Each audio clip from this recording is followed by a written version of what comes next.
오늘 오시면서 우리 교회 앞에 담벽에 붙어 있는 편말을 보셨는지 모르겠습니다. 날이 너무 춥고 해서 땅에 또 어떤 청년들은 또 핸드폰을 두고 핸드폰에 머리를 집중하기 때문에 앞을 잘 안 보는 것 같아요. 우리 교회에 담벼락에 그럼에도 행복한 교회 따라합니다. 그럼에도 행복한 교회.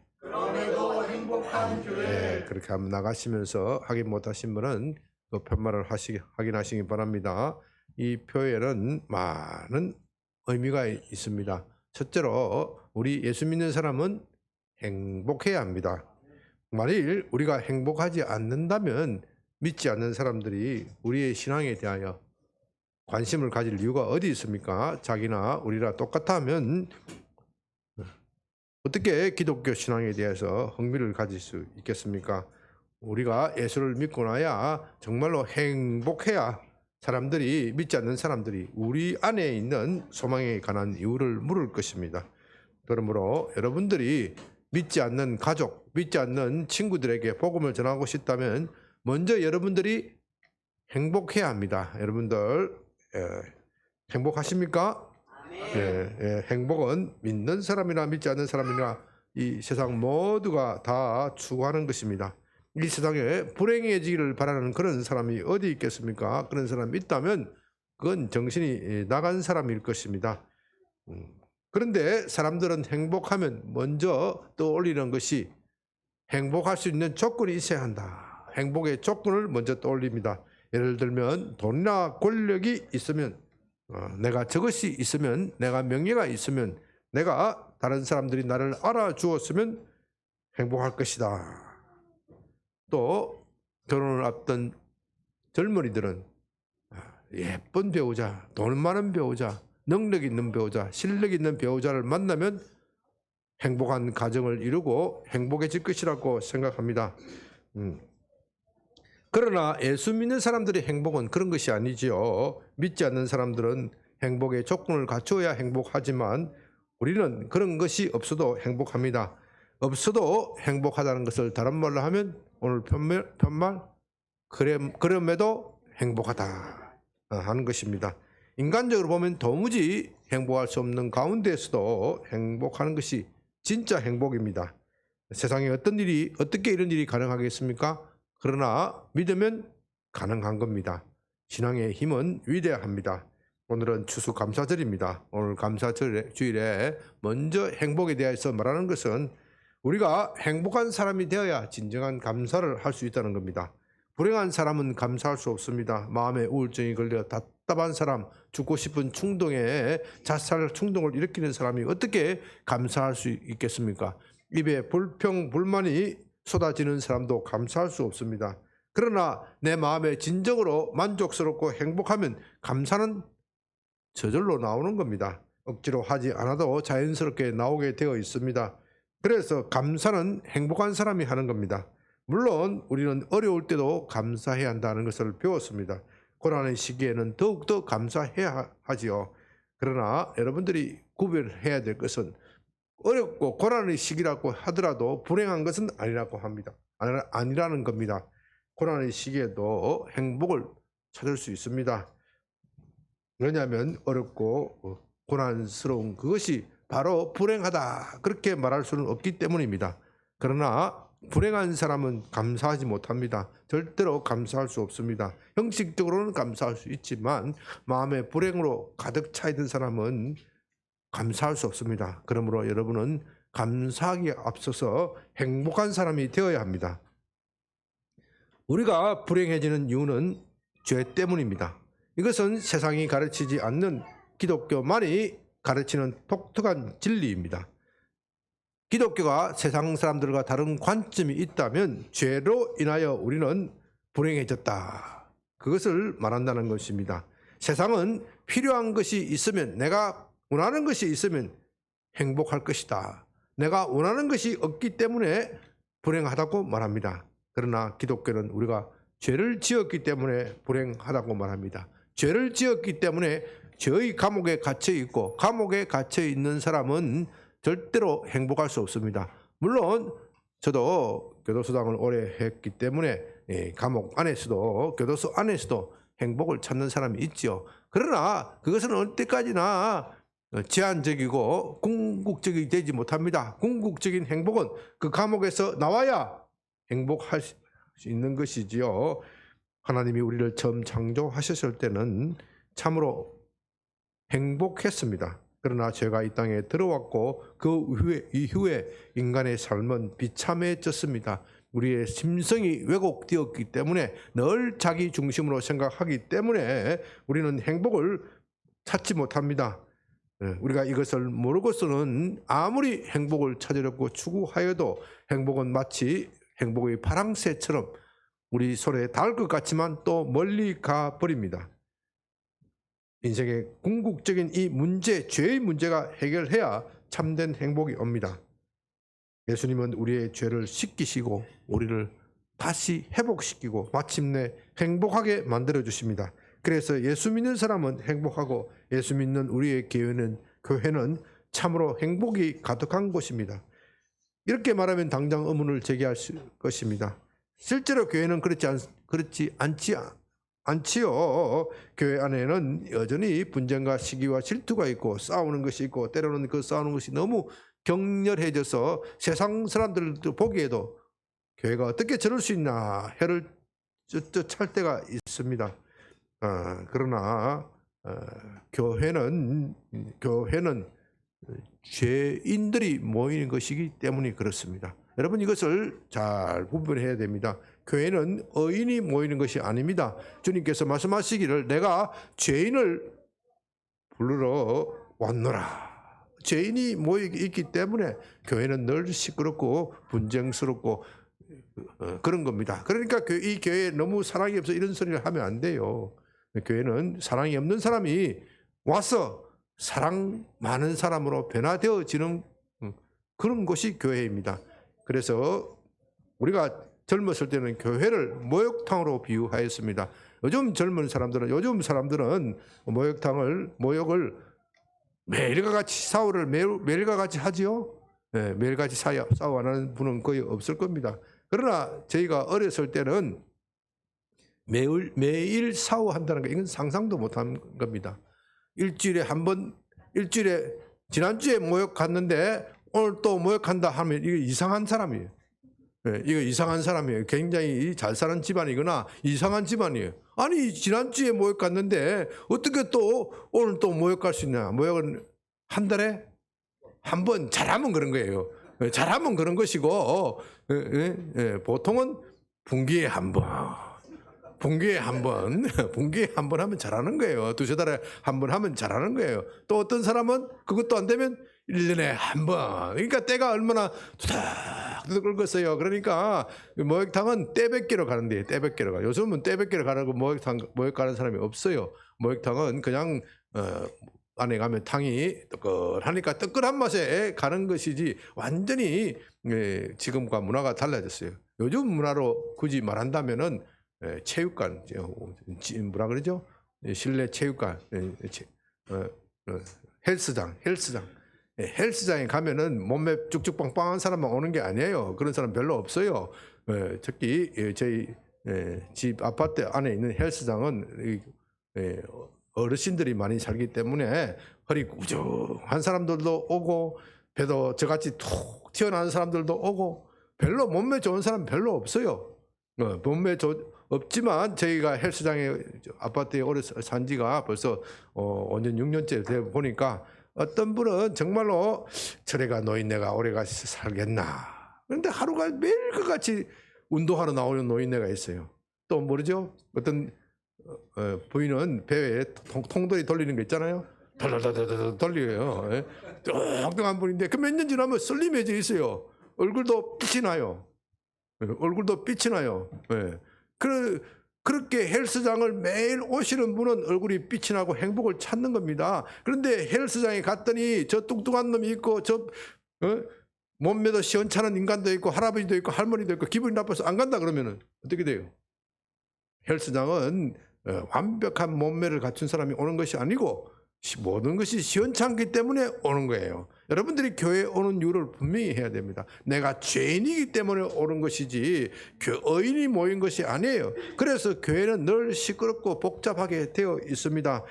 교회는 이렇게 죄인들이 모여서 예수님 안에서 하나님으로부터 죄의 용서를 받고 참된 행복을 찾아가는 것이에요. 참된 행복을 발견하고 더 크게 나아가서 마침내 하나님을 만나서 즐겁게 행복하게 사는 연습을 하는 것이 교회입니다. 저는 추수감사절날 먼저 이것을 강조합니다. 왜냐하면 이것이 해결되어야 참된 행복을, 참된 감사를 할 수 있기 때문입니다. 오늘날 추수감사절 행사를 보면요, 우리의 죄의 문제, 예수 없이 감사하겠다, 그런 행사를 많이 봅니다. 그건 안 될 말입니다. 가을에 풍성한 수확을 거두는 것에 대해서 감사하기에 앞서 먼저 우리의 궁극적인 문제, 우리의 죄를 해결해 주신 예수님께 감사해야 진정한 감사가 되는 겁니다. 감사를 가장 잘한 분은 영국 청교도일 것입니다. 여러분들이 잘 아시는 바와 같이 그들은 신앙의 자유를 찾아서 신대륙 아메리카로 갔습니다. 당시 신대륙을 지금의 미국 아메리카로 생각하면 안 됩니다. 거기는 아직 유럽에서는 잘 알려지지 않는 미지의 세계입니다. 문명이 닿지 않는 곳이고 그곳으로 가면 어떤 일이 벌어질지 모릅니다. 안전을 보장할 수가 없었습니다. 굳이 말한다면 오늘날 아프리카 오지와 같은 곳이라 그렇게 말할 수도 있을 것입니다. 아니, 그런 것보다도 훨씬 더 위험하고 힘든 곳입니다. 따라서 그런 곳에 가는 것 자체가 대단한 모험입니다. 그런데도 그들은 평안한 고향을 떠나서 신대륙으로 갔습니다. 그들이 그렇게 떠난 이유는 단 한 가지, 신앙의 자유를 찾기 위함입니다. 영국 국교에는 너무도 부패하였고 그런 국교도 하에서는, 국교의 아래서는 참되게 하나님을 섬길 수 없다. 구대륙은 너무도 부패하였다. 여기는 희망이 없다. 적당히 고친다고 해서 될 일이 아니다. 적당히 고치고 나면 다시 또 부패해질 것이다. 그래서 신대륙에서 아예 처음부터 새로 시작하자. 처음부터 하나님의 가르침, 복음에 입각한 나라를 세워보자는 겁니다. 그들의 생각이 얼마나 대단합니까? 하나님도 그들의 생각을, 그들의 의도를 기특하게 여겨서 그들을 보호하고 지켜주시고 평안한 길로 가게 해야 합니다. 그러나 그렇지 않았습니다. 그들은 신앙의 자유를 찾아서 신대륙에 갔지만 그들을 기다리고 있는 것은 가혹한 시련뿐이었습니다. 10월에 102명이 메이플라워를 타고 어렵게 신대륙에 도착했지만 가혹한 추위를 만나서 이듬해 봄에는 겨우 반만이 살아남았습니다. 우리 같으면 누가 출발 일자를 이렇게 잡았냐, 불평불만이 쏟아졌을 것입니다. 다시 영국으로 돌아가자, 그렇게 했을지도 모릅니다. 실제로 이스라엘 백성들은 광야 생활에서 그런 불평불만을 자주 쏟아놓았지요. 그러나 그들은 그렇게 하지 않았습니다. 그들에게 주어진 시련을 잘 견뎌내었습니다. 그럴 때 전혀 예상치도 못한 곳에서 도움의 손길이 왔습니다. 그곳에 원래 살던 원주민이 그들을 불쌍히 여기고 양식을 갖다 주었고 또 농사 짓는 법을 가르쳐 주었습니다. 하나님이 그들을 외면하지 않으시고 그들을 보호하고 지켜주신 것입니다. 그렇게 하여 가을에 풍성한 수확을 거두어들이고 나서 원주민을 초청하여 감사의 축제를, 하나님께 감사하는 감사의 축제를 드렸습니다. 이것이 미국 추수감사절의 유래입니다. 우리는 미국으로부터 복음을 받아들였기 때문에 미국과 같이 추수감사절을 지킵니다. 이 추수감사절의 절기는 성경에 나오지는 않지만, 성경에 비슷한 절기는 있지만 추수감사절이란 절기는 없습니다. 그러나 이것이 너무도 성경적이기 때문에 오늘 개신교에서는 다 추수감사절을 지킵니다. 추수감사절을 한마디로 요약하면 그래도 감사입니다. 그래도 감사. 그럼에도 감사. 그럼에도 감사. 모든 조건이 갖추어져서 감사하는 것이 아니고 그런 것이 없지만 그럼에도 감사하는 것입니다. 그런 점에서 청교도들은 참 행복한 사람입니다. 그들이 행복했기 때문에 그런 감사를 할 수 있는 겁니다. 감사는 행복한 사람만이 드릴 수 있습니다. 청교도들은 행복한 사람들이었기 때문에 그처럼 감사를 드릴 수 있었습니다. 진정한 행복은 고난과 역경을 만나도 변하지 않습니다. 그런 것들을 이겨내고 승리해야 행복이라고 말할 수 있습니다. 그래서 그들은 그럼에도 감사를 할 수 있었습니다. 이제 오늘 본문의 이야기로 돌아갑니다. 오늘 본문은 이스라엘 장로들이 하나님을 뵙고 먹고 마신다 하는 것이 주된 이야기입니다. 여러분 한번 생각해 보시죠. 사람이 하나님을 뵙고 그 자리에서 하나님이 계신 자리에서 하나님과 함께 먹고 마신다. 이거 상상이 됩니까? 이것처럼 영광스러운 일이 어디 있겠습니까? 우리 신앙의 최종 목표가 하나님과 더불어 먹고 마시는 겁니다. 요한계시록에 보면은 마지막 새로운 하늘, 새 땅이 나오는데 바로 그것에서 이루어지는 일이 지금 이스라엘 백성들이 시내산에서 그 일이 지금 일어나고 있는 겁니다. 제가 소망교다 수당에 재직하고 있을 때 우리나라 최고 재벌 이름 거론하면 다 아는 우리나라뿐만 아니라 세계적인 재벌 한 분이 저를 자기의 집무실로 초청하여 함께 식사한 일이 있습니다. 그분은 죄를 짓고 징역살이를 한 일이 있습니다. 제가 지은 저술한 책 이렇게 기도하라 하는 책이 전국 교도소에 다 퍼져 있어요. 굉장히 인기가 있어요. 교도소 재진 사람들은 인기가 있어요. 그래서 교도소에서 할 일이 없으니까 그 책을 본 겁니다. 그 책을 보다가 감명을 받아서 저를 초청하고 교도소에서 일하시는데 얼마나 힘드시냐 그렇게 위로도 할 겸 이렇게 저를 초청하여 함께 식사를 한 일이 있습니다. 저는 원래 좀 자존심이 강해서 좋은 말로 그런 것이고 나쁜 말로는 좀 교만해서 그런 분 앞에 별로 기가 잘 죽지 않습니다.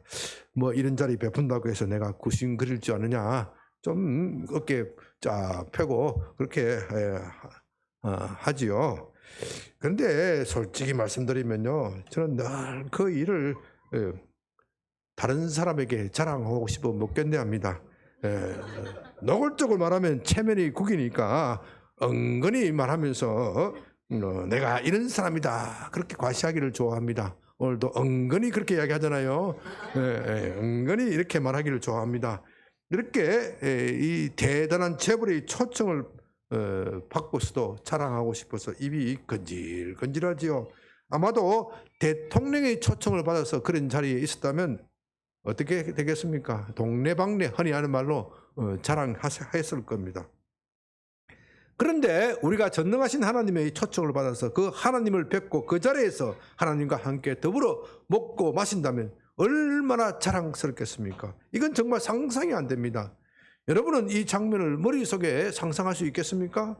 간혹 교회에서 또 유튜브 동영상을 보면 내가 천국에 갔다 왔다 그런 간증을 하는 분들이 많이 있죠. 우리가 그런 간증을 들을 때 참 기가 죽습니다. 나도 한번 가봤으면 그런 소원이 들지요. 그러나 오늘 이 장면은 그런 것과는 비교가 안 됩니다. 전능하신 하나님이 그들을 만나고 그들에게 이스라엘 장로들을 70명에게 하나님이 손을 대지 않았다. 그 말은 그들의 죄가 다 씻겨졌다. 그들을 하나님의 자녀로 받아들인다. 그런 뜻입니다. 얼마나 감격스럽고 행복하겠습니까? 그 순간만은 도저히 그들의 일생일대에 있어서 잊을 수 없는 그런 감격의 시간이었을 것입니다. 이스라엘 장로들이 하나님을 뵙고 먹고 마실 때까지는 많은 고난이 있었습니다. 그들은 이집트에서 400년을 노예로 살았습니다. 하나님은 그들을 구원하기 위하여 모세를 통하여 이집트에 10가지 재앙을 내렸습니다. 그리고 그들을 뒤쫓아오는 이집트의 군대를 홍해가에 수장시켜 버리고 그들은 무사히 홍해를 건너게 하였습니다. 광야에서 수많은 어려움을 겪었지요. 물이 없고 또 먹을 것이 없어 고통을 받았습니다. 낮에는 뜨거운 태양, 밤에는 살을 애는 추위를 견뎌야 했습니다. 하나님은 늘 그들의 고난 속에도 함께 하셨습니다. 반석에서 물이 나게 하고 하늘에서 만나와 메추라기로 먹이시고 또 낮에는 구름 기둥, 밤에는 불 기둥으로 인도하셨습니다. 언제나 그들을 보호하고 지켰습니다. 그리고 마침내 오늘 시내산에 도착해서 하나님과 함께 먹고 마시는 겁니다. 여러분, 하나님이 그들을 이집트에서 인도해놓은 궁극적인 목적이 바로 여기 있습니다. 너희는 나의 백성이니 나와 함께 먹고 마시자. 내가 너희에게 참된 행복을 주겠다. 하나님과 함께 먹고 마시는 사람은 참된 행복을 찾는 것입니다. 마음에 참된 행복이 있는 사람은 정말로 감사할 수밖에 없습니다. 그렇기 때문에 오늘 이 장면은 추수감사절이 원행이다. 추수감사절이 원래 모습이다. 그렇게 말할 수 있습니다. 또 우리가 매달 가지는 성찬, 예수님의 피와 잔을 나누는 그 성찬의 원모습이다. 그렇게 말할 수 있습니다. 성찬은 예수 그리스도와 함께 식탁의 교제를 나누는 것입니다. 한 솥밥을 먹으면 한 가족이 되는 것이죠. 이렇게 식탁을 나누는 그들은 행복했고 그 행복한 마음에서 진정으로 하나님께 감사를 드릴 수 있었습니다. 그런데 그들이 그처럼 하나님이 베푸시는 잔치에 참여하시기 전에 반드시 해야 할 일 한 가지가 있었습니다. 그것은 그들이 하나님 앞에서 피의 희생 제사를 드리는 것입니다. 피 흘림이 없으면 사함이 없습니다. 죄인은 하나님이 베푸시는 은혜의 잔치에 참여할 수 없습니다. 그래서 하나님은 그들에게 이 잔치에 참여하기 전에 먼저 피의 제사를 드리게 합니다. 오늘 본문 바로 앞에 나오는 24장 5절에 이스라엘 청년들이 먼저 동물의 희생을 드려 번제와 화목제로 드렸다고 했습니다. 그리고 6절에서 모세는 그 피를 가지고 반은 제단에 뿌리고 반은 백성들에게 뿌렸습니다. 그것은 그들의 죄 때문에 그들의 죄를 대신하여 소가 죽임을 당하였다. 동물이 죽임을 당하였다. 그런 표시입니다. 그런 후에 그들이 하나님이 베푸시는 그 은혜의 잔치에 참여할 수 있었습니다. 그러나 동물의 피가 어떻게 사람의 죄를 사할 수 있겠습니까? 그런 점에서 이것은 하나의 모형입니다. 하나의 그림자입니다. 장차 하나님의 아들이신 예수 그리스도가 이 땅에 오셔서 십자가에서 피를 흘려 우리의 죄를 다 사해 주시겠다 하는 그것을 예표하는 암시하는 그림자이고 모형입니다. 그러므로 이제 그것을 믿는 사람, 예수 그리스도를 믿는 사람은 예수의 피가 그의 영혼에 뿌려진 것입니다. 그런 모든 죄를 사함을 받았기 때문에 하나님이 베푸시는 천국의 잔치에 참여할 수 있습니다. 그러므로 우리는 천국의 잔치에 참여하기 전에 먼저 예수님을 믿어야 합니다. 예수님을 믿어 그 의의 예복, 예수님 하나님이 우리에게 주시는 새로운 예복으로 갈아입어야 합니다. 오늘 우리 교회에서 세례식이 있습니다. 세례는 여러분들을 천국의 잔치에 들어가게 하는 예복을 입는 의식이다. 그렇게도 말할 수 있습니다.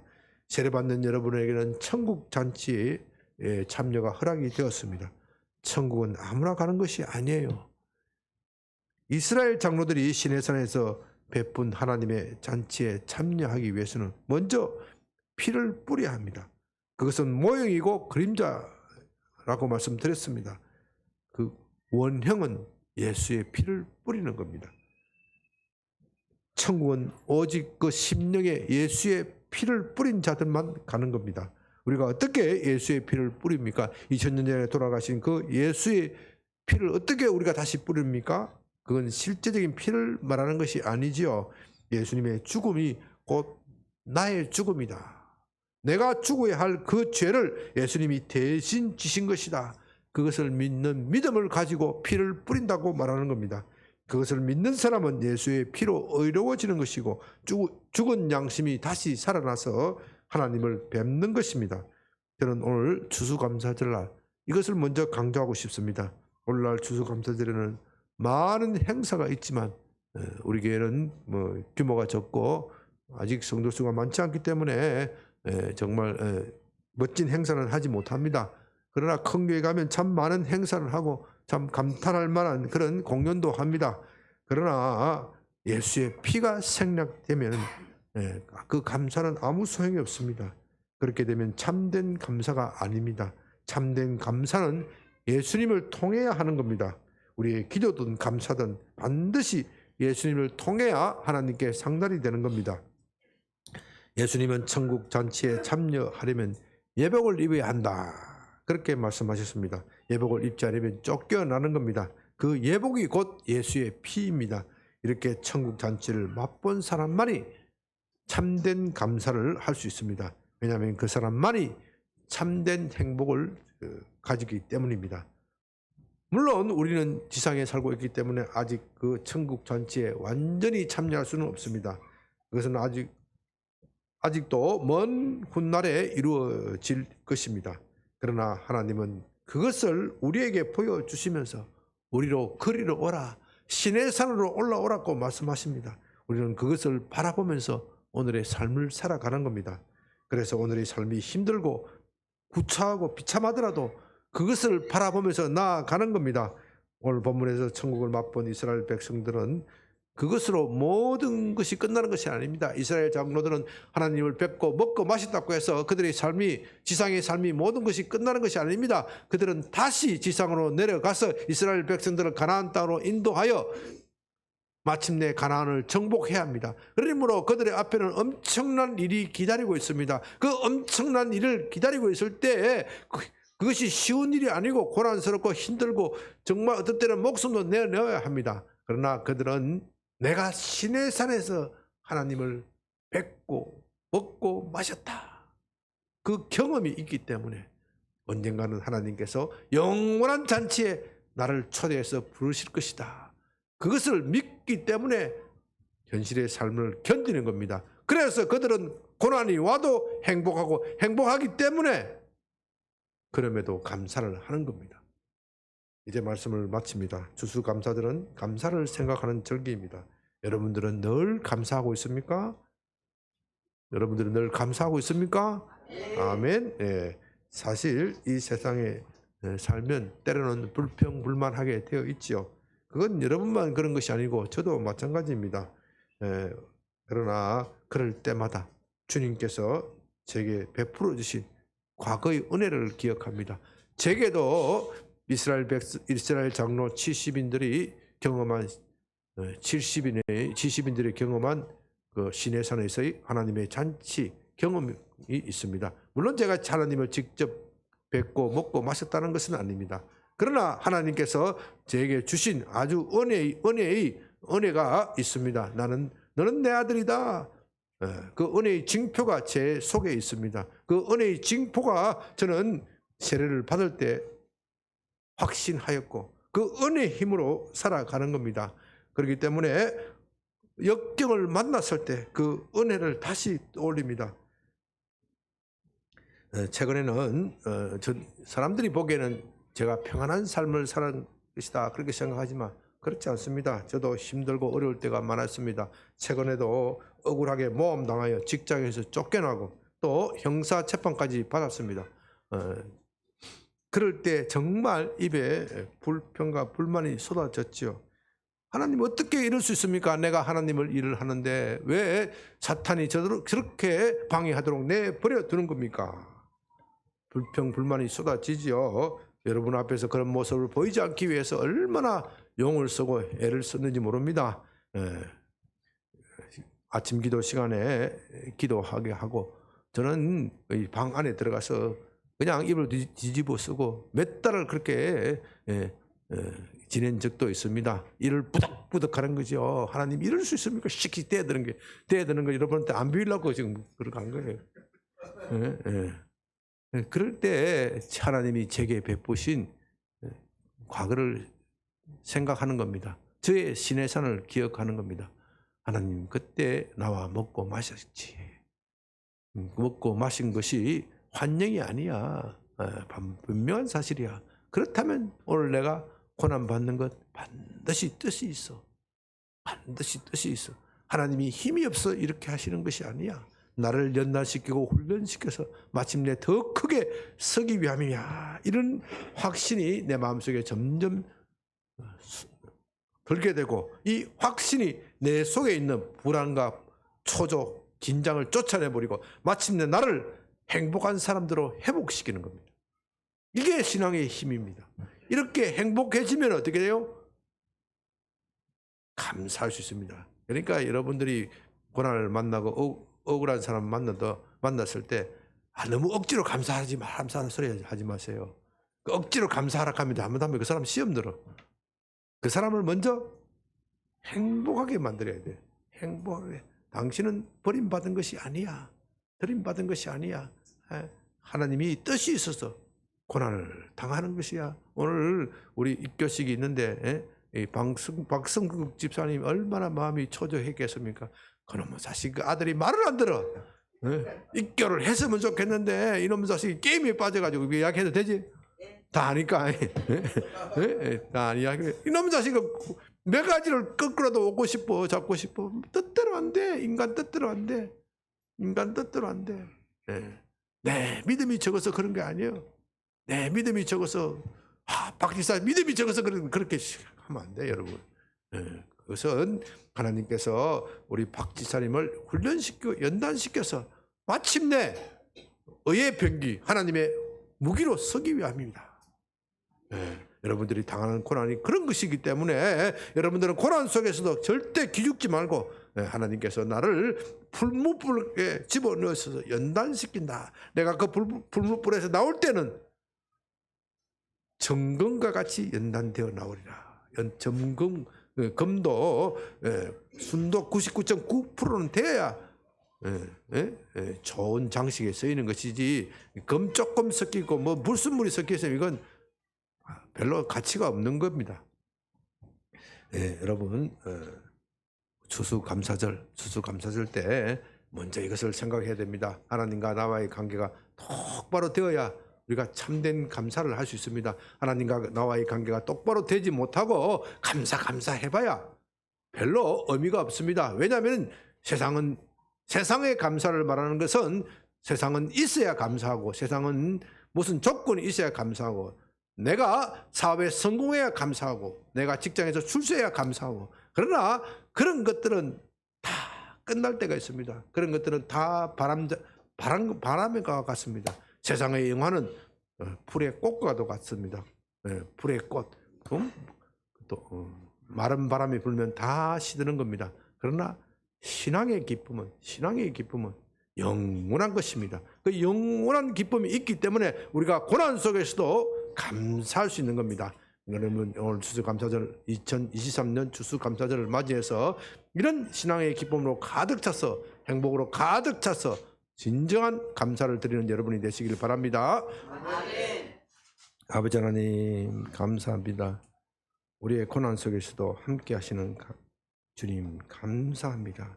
2023년도 지난달을 돌아보면 코로나도 있었고 경제적인 위기도 있었고 집안의 우환도 있었고 질병으로 고통받는 분도 있었고 또 우리의 몸이 연약하고 재정적으로 어렵고 직장에서 원하는 대로 되지 않고 원하는 대학에 가지도 못하고 여러 가지 환난과 풍파가 많았습니다. 그러나 주님 감사합니다. 이 모든 것은 우리의 신앙을 정금과 같이 연단시켜서 하나님의 의의 병기로 쓰고자 함임을 감사드립니다. 우리의 고난은 의미가 없는 것이 아니라 주님께서 더 좋게 해 주시려는 과정임을 믿고 감사합니다. 오늘은 특별히 세례식이 있습니다. 주님 오늘 예수님 믿기로 작정하고 정말 하나님의 자녀가 되는 이 모든 분들에게 주님의 평화와 은혜가 함께하여 주시옵소서. 예수님 이름으로 기도드립니다. 아멘.